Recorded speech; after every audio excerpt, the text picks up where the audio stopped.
তিনি মানুষের আত্মার 4টি যাত্রার বর্ণনা দিয়েছেন। স্রষ্টার দিকে যাত্রা, স্রষ্টার মাধ্যমে স্রষ্টাতে যাত্রা, স্রষ্টার সাথে সৃষ্টির দিকে যাত্রা এবং সৃষ্টির মাঝে স্রষ্টার সাথে পথ চলা। সাফাভিদ আমলের ইরানের শ্রেষ্ঠ দার্শনিক ছিলেন মোল্লা সদর। তিনি ইবনে সিনা, ইবনে আরাবি এবং সোহরাওয়ার্দির দর্শনের এক অভূতপূর্ব সমন্বয় ঘটিয়েছিলেন, যাকে বলা হয় হিকমাত আল মুতাআলিয়া বা ট্রান্সেন্ডেন্টাল ফিলসফি। তার দর্শনের মূল ভিত্তি হলো আসালত আল উজুদ বা অস্তিত্বের মৌলিকতা।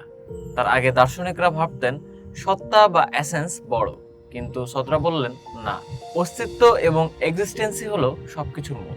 মোল্লা সদরের এক বৈপ্লবিক ধারণা হলো হারাকাত আল জাওহারিয়া বা সত্তার গতিশীলতা। তিনি বললেন এই মহাবিশ্বের প্রতিটি কণা প্রতি মুহূর্তে বদলে যাচ্ছে এবং উন্নত থেকে উন্নততর স্তরে বিবর্তিত হচ্ছে, এমনকি মানুষের আত্মাও স্থির নয়, এটি ক্রমাগত অভিজ্ঞতার মাধ্যমে পূর্ণতা পায়। তার শ্রেষ্ঠ গ্রন্থ আল আসফার আল আরবা বা 4টি আধ্যাত্মিক সফরে তিনি মানুষের আত্মার 4টি যাত্রার বর্ণনা দিয়েছেন।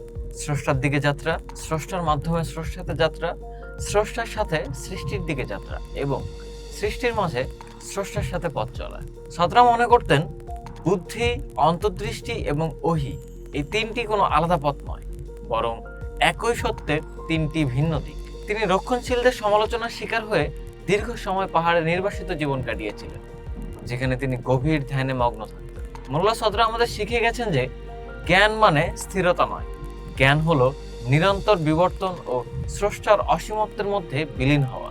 তিনি বিশ্বাস করতেন যে জগৎ কোনো মৃত বস্তু নয়, বরং এটি এক চিরঞ্জীব চৈতন্যের বহিঃপ্রকাশ।